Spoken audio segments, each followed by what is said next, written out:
why I changed my mind. Who else did Mr. Tasman call? I asked Mom later that night. Did he tell you? He mentioned Julian and Charlotte. Julian, I said. Why Julian? You used to be friends with Julian? Mom, that was like in kindergarten. Julian's big phony days, and he's trying so hard to be popular all the time. Wow, said Mom. At least Julian agreed to have this kid out. Got to give him credit for that. I didn't say anything because he was right. What about Salad?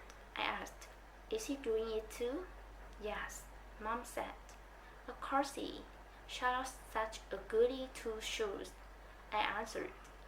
Boy, Jack, said Mom. You seem to have a problem with everybody these days. It's just, I started. Mom, you have no idea what this kid looks like. I can imagine. No, you can't.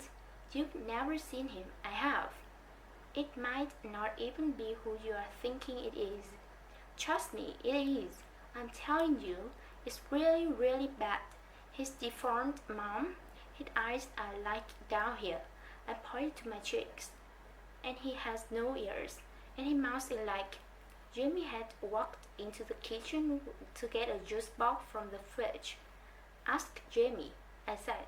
Right, Jamie? Remember that kid we saw in the park after school last year? The kid named August? The one with the face? Oh, that kid? Said Jamie, his eyes opening wide. He gave me a nightmare. Remember, Mommy? The nightmare about the zombies last year. I thought that was from watching a scary movie, answered Mom. No, said Jamie. It was from seeing that kid. When I saw him, I was like, and I ran away. Wait a minute, said Mom, getting serious. Did you do that in front of him? I couldn't have it, said Jamie, kind of whining. Of course you could have it, Mom scolded. Guys, I have to tell you, I'm really disappointed by what I'm hearing here. As he looked like how he sounded. I mean, honestly, he's just a little boy, just like you. Can you imagine how he felt to see you running away from him, Jamie, screaming? It wasn't a scream, argued Jamie. It was like an ah. He put his hands on his cheeks and started running around the kitchen. Come on, Jamie, said Mommy angrily. I honestly thought both my boys were more sympathetic than that. What's sympathetic? Said Jamie, who was going into the second grade. You know exactly what I mean by sympathetic, Jamie, said Mom. It's just, he's so ugly, Mommy, said Jamie. Hey, Mom out. I don't like that word, Jamie. Just get your juice box. I want to talk to Jack alone for a second. Look, Jack, said Mom as soon as he left, and I knew she was about to give me a whole speech. Okay, I will do it, I said, which completely shocked her. You will? Yes. So I can call me the Tasman? Yes, Mom, yes, I said yes. Mom smiled. I knew you'd rise to the occasion, kiddo. Good for you. I'm proud of you, Jackie. She messed up my hair. So here I why I changed my mind. It wasn't so I couldn't have to hear Mom give me a whole lecture. And it wasn't to protect this August kid from Julian, who I knew would be a jerk about the whole thing. It was because when I heard Jamie talking about how he had run away from August going out, I suddenly felt really bad. The thing is, there are always going to be kids like Julian who are a jerk. But if a little kid like Jamie, who's usually a nice enough kid, can be that mean, then a kid like August doesn't stand a chance in middle school. 4 things.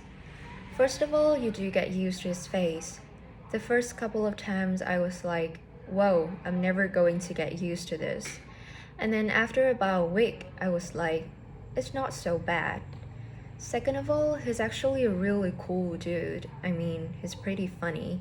Like the teacher will say something, and August will whisper something funny to me that no one else hears, and totally make me crack up. He's also just overall a nice kid. Like, he's easy to hang out with and talk to and stuff. Third of all, he's really smart. I thought he'd be behind everyone because he hadn't gone to school before, but in most things, he's way ahead of me. I mean, maybe not as smart as Charlotte or Jimena, but he's up there.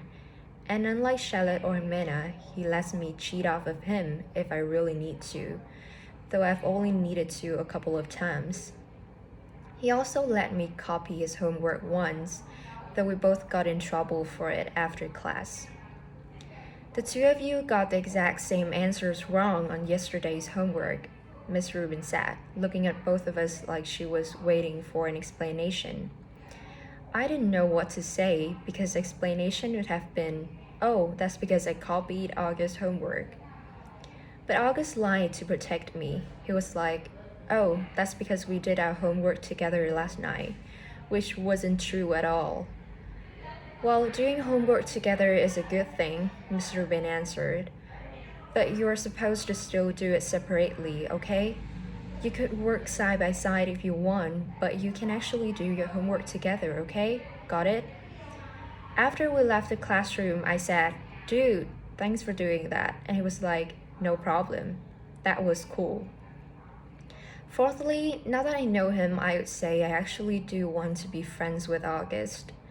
At first, I admit it, I was only friend to him because Mr. Tushman asked me to be especially nice and all that.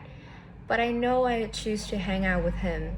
He laughs at all my jokes, and I kind of feel like I can tell August anything. Like he's a good friend. Like if all the guys in the 5th grades were lined up against a wall and I got to choose anyone I wanted to hang out with, I would choose August. Friends, breathing scream, what the hell? Summer Dawson had always been a bit out there, but this was too much.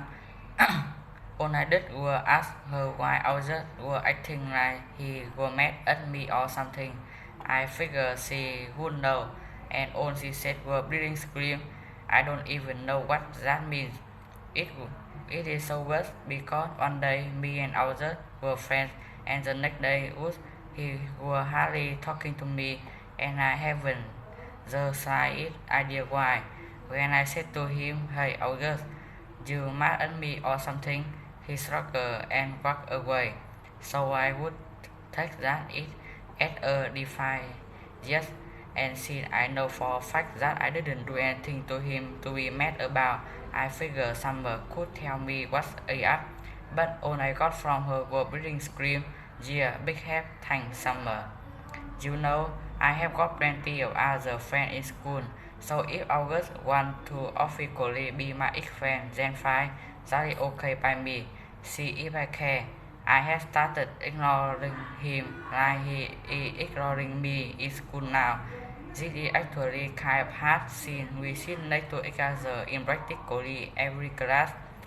Other kids have noticed and have started asking me if me and August have had a fight. Nobody asked August what is going on. Hardly anyone ever talks to him anyway.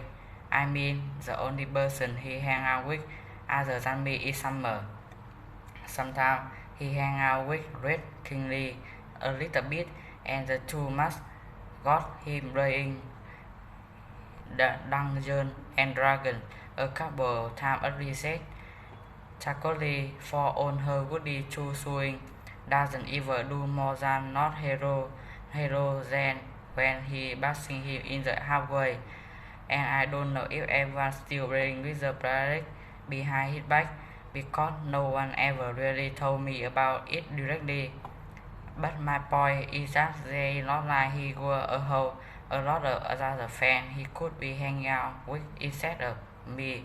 If he wants to diss me, he is the one who rules, not me. So this is how things are between us now. We only talk to each other about school stuff if we absolutely have to. Like I will say, what did Rubin say the homework was, and he will answer, oh, he will be like, Can I use your pencil sharpener? And I will get my sharpener out my pencil case for him. But as soon as the bell rings, we go our separate ways. Why this is good because I get to hang out with a lot more kids now. Before when I hang out with others all the time, kids wouldn't hang out with me because they would have to hang out with him or they could keep things from me, like the whole thing about the ballet. I think I was the only one who wasn't in on it, except for Summer and maybe the D&D crowd. And the truth is, though nobody that offered about it, nobody want to hang out with him. And one way to hang up on being in the popular group, and he is just as far from the popular group as you can get. But now I can hang out with anyone I want. If I wanted to be in the popular group, I could totally be in the popular group. Why is it bad?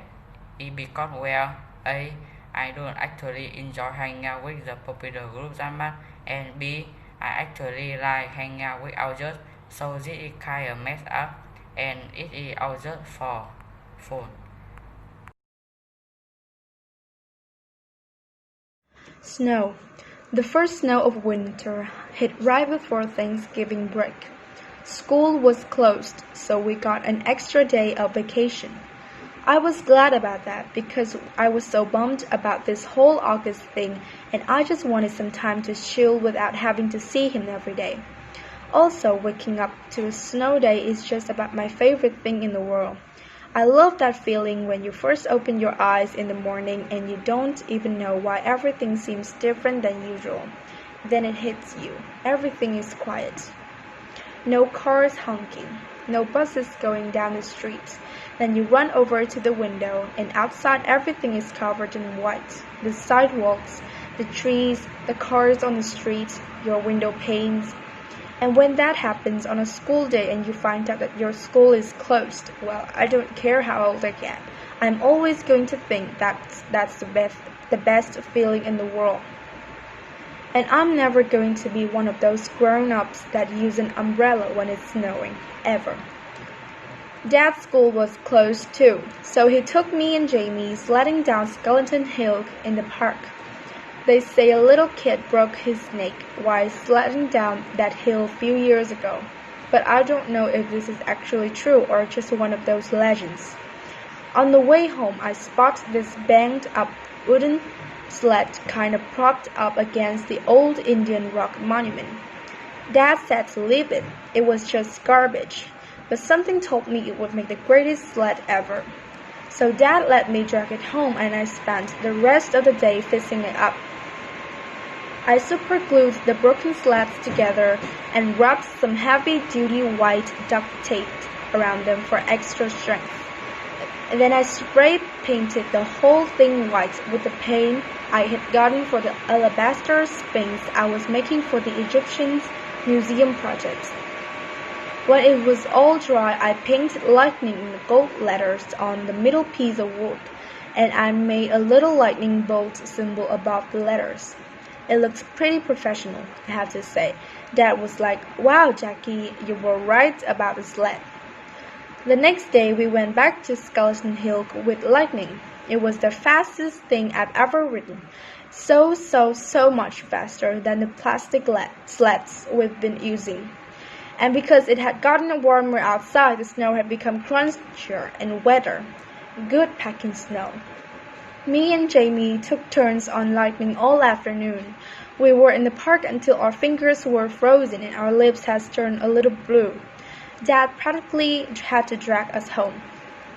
By the end of the weekend, the snow had started turning gray and yellow. Then a rainstorm turned most of the snow to slush.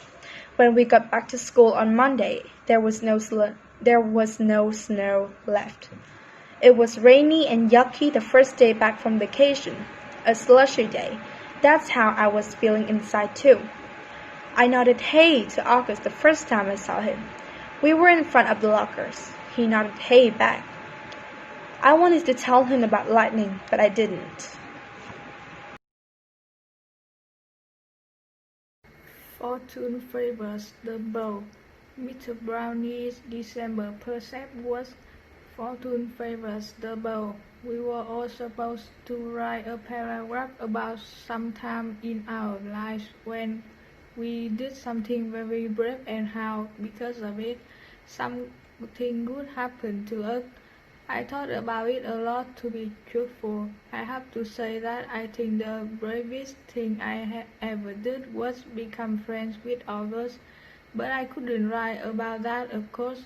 I was afraid we would have to read this out loud, or Mr. Brownie would put them up on the bulletin board like he does sometimes. So instead I wrote this lame thing about how I used to be afraid of the ocean when I was little. It was dumb, but I couldn't think of anything else. I wonder what August wrote about. He probably had a lot of things to choose from. Fortune favors the bold.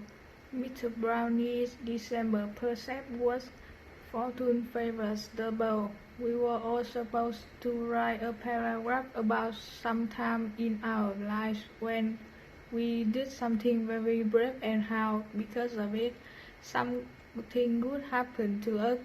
I thought about it a lot, to be truthful. I have to say that I think the bravest thing I ever did was become friends with others. But I couldn't write about that, of course. I was afraid we would have to read this out loud, or Mr. Brownie would put them up on the bulletin board like he does sometimes.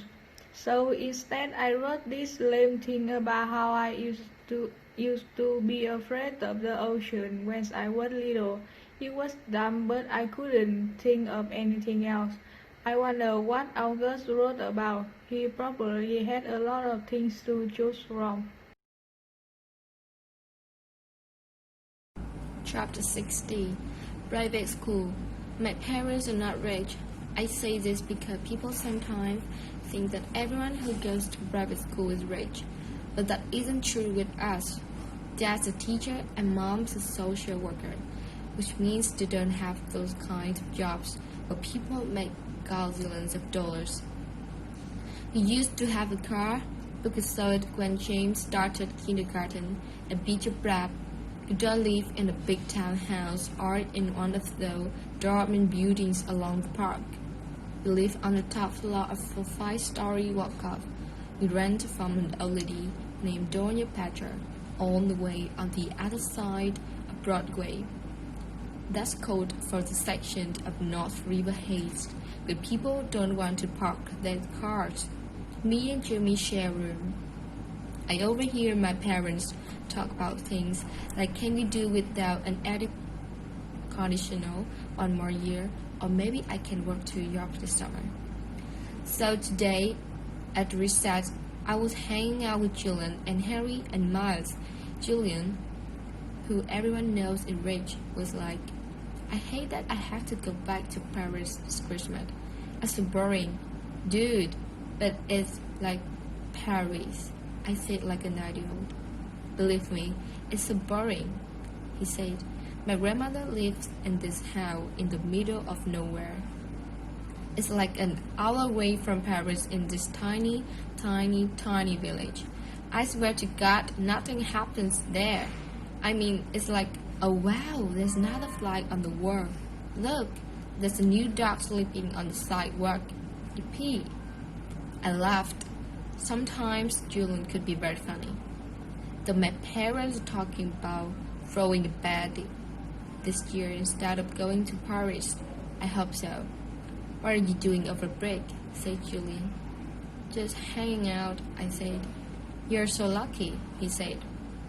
I hope it snows again, I answered. I got this news lead that is so amazing. I was about to tell them about lightning, but Miles started talking first. I got a news lead too. My dad got it from Habitat Scammer. It's so state of the art.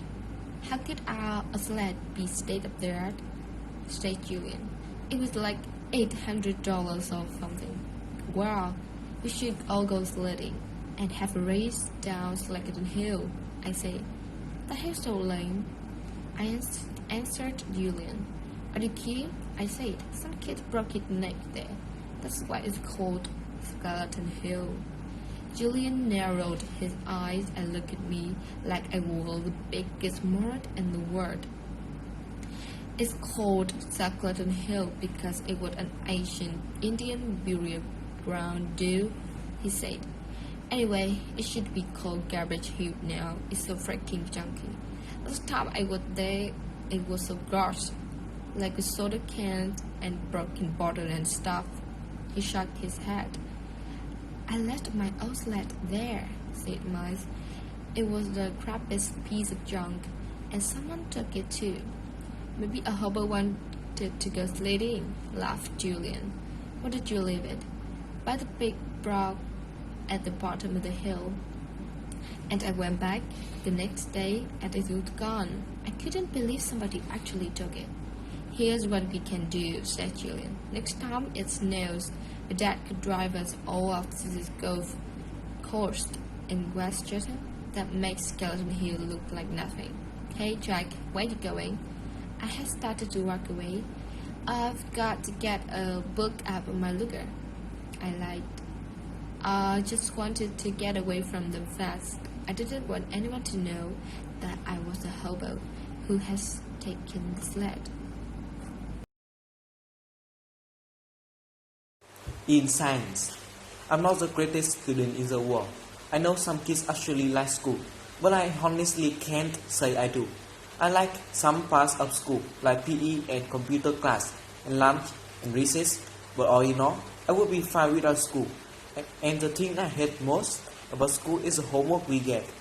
It's not enough that we have to sit through class after class and try to stay awake while they fill our heads with all this stuff we will probably never need to know, like how to figure out the surface area of a cube, or what's the difference between kinetic and potential energy. I'm like, who cares? I have never ever heard my parents say the word kinetic in my entire life. I hate science the most out of all my classes. We get so much work, it's not even funny. As a teacher, Miss Ruby is so strict about everything, even my way we write our heading on the top of our papers. I once got 2 points of a homework assignment because I didn't put the date on top. Crazy stuff. When me and August were still friends, I was doing okay in science because August sat next to me and always lets me copy his notes. August has the neatest writing of anybody I have ever seen who is a boy. Even his script is neat, up and down perfectly, with really small round loopy letters.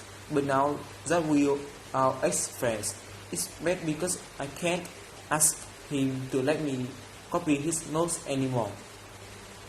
So I was kind of scrambling today, trying to take notes about what Miss Rubin was saying. My handwriting is awful. When all of a sudden she started talking about the 5th grade science fair project, how we all had to choose a science project to work on. While she was saying, I was thinking, we just finished the freaking Egypt project. Now we have to start a whole new thing. And then in my head will go on, oh no, like that kid in Home Alone with his mouth hanging open and his hands on his face. That was the fact when I was making on the inside. And then I thought of those pictures of melting ghost face I have seen somewhere, where the mouths are open wide and they are screaming. And then all of a sudden this picture flew into my head. This memory, I knew that what Summer had meant by bleeding scream. It's so weird how it all just came to me in this flash. Someone in homeroom had dressed up in a bleeding scream costume on Halloween. I remember seeing him a few desks away from me, and then I remember not seeing him again. Oh man, it was August. All of this hits me insane. That's why the teacher was talking. Oh man. I had been talking to Julian about August. Oh man, now I understood. I was so mean. I don't even know why. I'm not even sure what I said. But it was bad. It was only a minute or two. It's just that I knew Julian and everybody thought it was so weird for hanging out with August all the time. And I felt stupid. And I don't know why I said that stuff. But it was I just was going along. I was stupid. I am stupid. Oh God, he was supposed to come as Boba Fett. I would never have said that stuff in front of Boba Fett, but that was him. That big scream sitting at the desk, looking over at us. The long white back with the fake squirting blood, the mouth wide open, like the goal was crying. That was him. I felt like I was going to puke.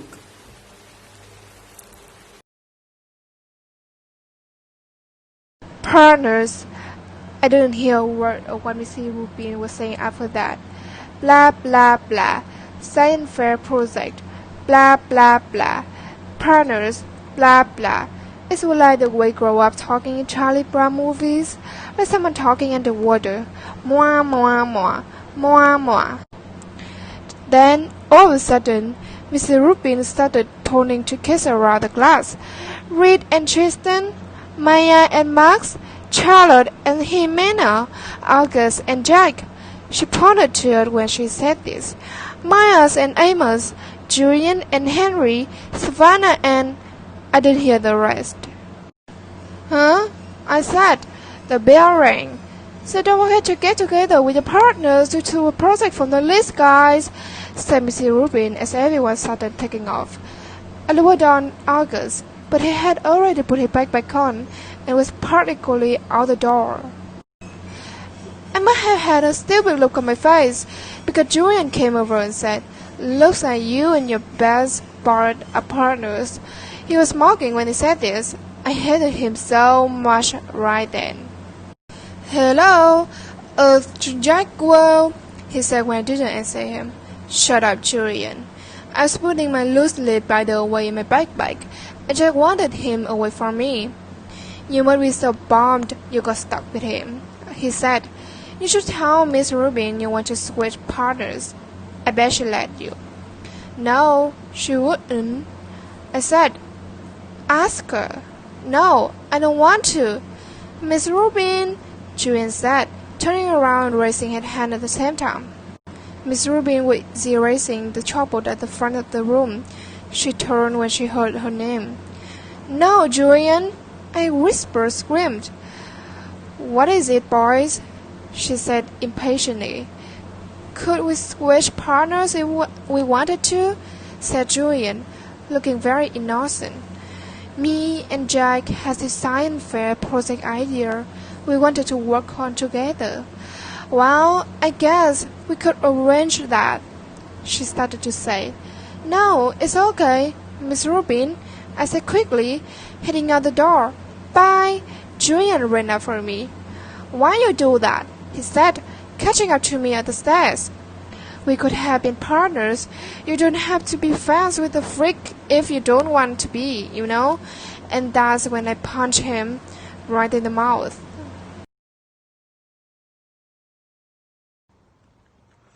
Chapter 63 Detention. Something you just can't explain. You don't even try. You don't know where to start. On your sentence could jumble up like a giant knot. If you open your mouth, any word you use would come out wrong. "Jack, this is very, very serious," Mr. Tuspen was saying. I was in his office, sitting on a chair across from his desk and looking at his picture of a pumpkin on the wall behind him. "Kids get expelled for this kind of thing, Jack. I know you're a good kid and I don't want that to happen, but you have to explain yourself." "This is so not like you, Jack," said Mom. She had come from work as soon as they had called her. I could tell she was going on back and forth between being really mad and really surprised. "I thought you and Julian was friends," said Mr. Tusben. "We are not friends," I said. My arm was crossed in front of me. But to punch someone in your mouth, Jack," said Mom, raising her voice. "I mean, what were you thinking?" She looked at the Mr. Tussman. Honestly, he's never hit anyone before. He's just not like that. Julian's mouth was bleeding. Jack, said Mr. Tussman. You knocked our tooth. Did you know that? I was just a baby tooth, I said. Jack, said Mom, shaking her head. That's what Nurse Molly say. You are missing the point, Mom Jelly. I just want to know why, says Mr. Tussman, raising his shoulders. It will just make everything worse, I shy. Just tell me, Jack. I struck, but I didn't say anything. I just couldn't. If I told him that Julian had called August a freak, then he did go talk to Julian about it, and Julian could tell him how I had badmouthed August too, and everybody would find out about it. Jack, said Mom. I start to cry. I'm sorry. Mr. Tussman raised his elbow and nodded, but he didn't say anything. Instead, he kind of blew into his hand, like you do when your hands are cold, Jack. He said, I don't really know what to say here. I mean, you panicked. We have rules about what things of think. You know, automatic impulsion. And you are not even trying to explain yourself. I was crying a lot by now. And the second Mom put her arm around me and started to pout. Let's, said Mr. Tussman, taking his glasses off to clean them. Let's do this, Jack. We are out winter break as of next week anyway. How about you stay home for the rest of this week? Then, after winter break, you will come back and everything will be fresh and brand new. Clean state to speak up.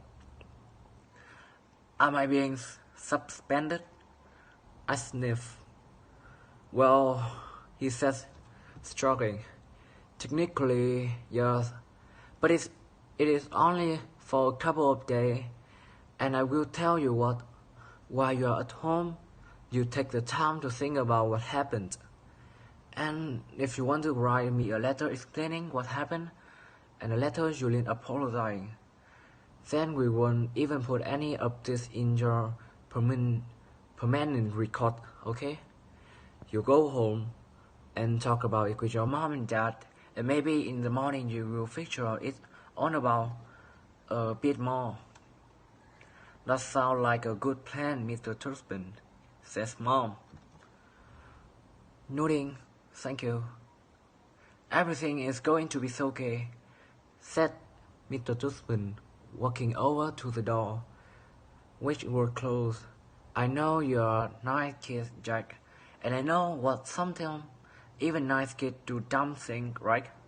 He opened the door. Thank you for being so understanding, said Mom, shaking his hand at the door. No problem. He leaned over and told her something quietly that I couldn't hear. I know, thank you, said Mom. So kiddo, he said to me, putting his hand on my shoulder. Think about what you have done, okay? And have a great holiday. Happy Chanukah, Merry Christmas, Happy Kawanda. I waved my nose with my seal and start walking out the door. Say thank you for the Mr. Tussman, says Mom, tapping my shoulder. I'm stopped and turned around, but I couldn't look at him. Thank you, Mr. Tussman, I say. Bye, Jack, he answered when I walking out the door.